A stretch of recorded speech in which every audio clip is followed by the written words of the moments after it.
Hi dear friends, fans, friends and subscribers of Cricket Happenings. Welcome to the Cricket Happening Show. But this particular Cricket Happening Show is going to be a real quickie. I don't have time, so I'm going to be just rushing through this. So basically, you wouldn't see this as a cricket report, but this will be like a cricket quickie or a cricket update as we call it. Well, I'm taking you right away to the second day's play here in the second test match between Australia and South Africa, where South Africa is resuming on their overnight score of 214 for 5. Really played well with tons for both A.B. de Villiers and Duminy. A.B. de Villiers and Duminy carrying on from the score of 200 for 5, and Quinton de Kock departed the other day, and they put on a 149-run partnership with A.B. de Villiers contributing 116 with 14 fours and 1 6. J.P. Duminy also getting on to a century, making 123 with 14 boundaries, and both of them really frustrated the Australian bowling lineup with no reward for the Australians in the first session, and they carried on to put together a 149-run partnership. As I said, A.B. de Villiers contributing 116 I'm sorry, with 14 fours and 1 6, and Duminy contributing 123 with 14 fours. But after that, there was not much of a resistance from the tail enders, as the tail completely caved in, with Vernon Philander out for 6. Wayne Parnell was out for 10. Dale Steyn was not out on 4, and Moni Moikel was run out on 1. And but South Africa, what they did is they put up a much better performance than in the first test match here at the slow Port Elizabeth pitch by getting to 423 thanks to tons from A.B. de Villiers and J.P. Duminy. And as far as the Australian bowling was concerned, I'm sorry, with Nathan Lyon was the chief wicket taker there, bowling 46 overs, 7 maidens, 130 runs and 5 wickets, and all the other wickets were shared by Ryan Harris, Mitchell Johnson, Stephen Smith and Michael Clarke, one apiece to them. And as far as Australia were concerned, Australia in reply in fact South Africa definitely dominated the day, as they had Australia I would say on the rack at 112 for 4. It all started with Philander actually providing the breakthrough by getting a ball which pitched in and hit the pad of Chris Rogers, and up went the umpire's finger. So Chris Rogers was gone. LBW bowled Philander for 5. That was the first wicket, 7 for 1. After that, Wayne Parnell, who was making his comeback into Test cricket, what a comeback he had.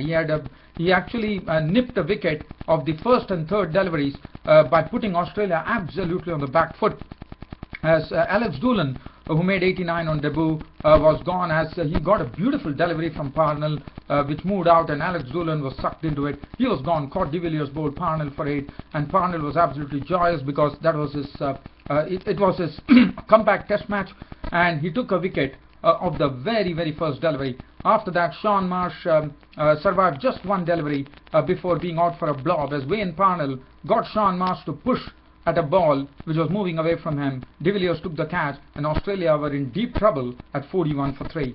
After that, Michael Clarke played some pretty good strokes, but the good thing for Australia was that David Warner was at the crease, and he was looking pretty aggressive as is his wont.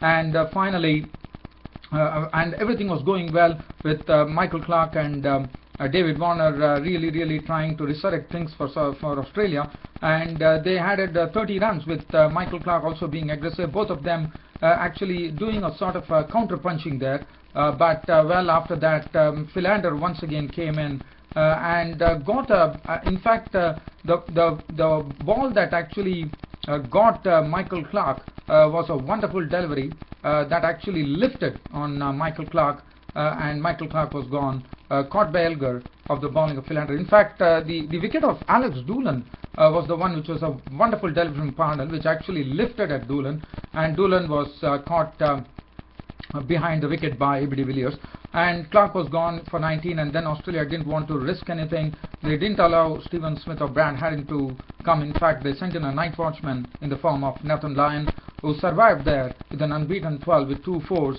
with David Warner for company. So David Warner has been scoring the majority of the runs as far as Australia are concerned. Australia closing at 112 for 4 on the second day of the second test match here, with David Warner not out on 65 with 10 well hit boundaries. So 112 for 4 was the score. The South African bowling Dale was wicketless, 6 overs, 1 maiden, none for 33. Vernon Philander coming into his own on this pitch, 6 overs, no maiden, 2 for 26. Moni Morkel really surprised everybody with his bowling. He was bowling well, even though he was not rewarded, but definitely bowled well. None for 31. Wayne Parnell on his comeback into Test matches, getting 2 wickets of the very first over that he bowled in Test cricket after his comeback to Test cricket. 6 overs, 2 maidens, 19 runs and 2 wickets, and Australia closed the day at 112 for 4. So the primary aim would be to score 223 runs to avoid the follow-on. So South Africa definitely dominating proceedings with the bat as well as the ball, and having Australia in real trouble. But now what I'm going to do is I'm going to have some look at some cricket news before I end up the cricket show pretty quickly here. Well, we have some news coming in from Bangladesh that Shakib Hassan, the all-rounder, has been suspended by the Bangladesh Cricket Board for some inappropriate gestures. He has been suspended for 3 one-day internationals. The other news that is that West Indies are taking on Ireland today in the T20s after losing the first match. After West Indies lost the first match, and West Indies are under great pressure here. And last but not the least news will be that Mahendra Singh Dhoni is out of the Asia Cup. So the Asia Cup, which is going to be starting, the new captain for India is Virat Kohli. Mahendra Singh Dhoni, because of side strain, will not be participating in the Asia Cup. I thought that was going to be a very big blow for India. Well, on this note, dear fans, friends, subscribers, I'm winding up my cricket happening show. As I said, it was a pretty short cricket happening show, and it was an absolute quickie because of shortage of time. Thanks for your company, and thanks for watching Cricket Happenings as always. Your host Ram will be meeting you tomorrow, that is on a Saturday, which would be a late Cricket Happening show. Until then, it's goodbye. Thank you.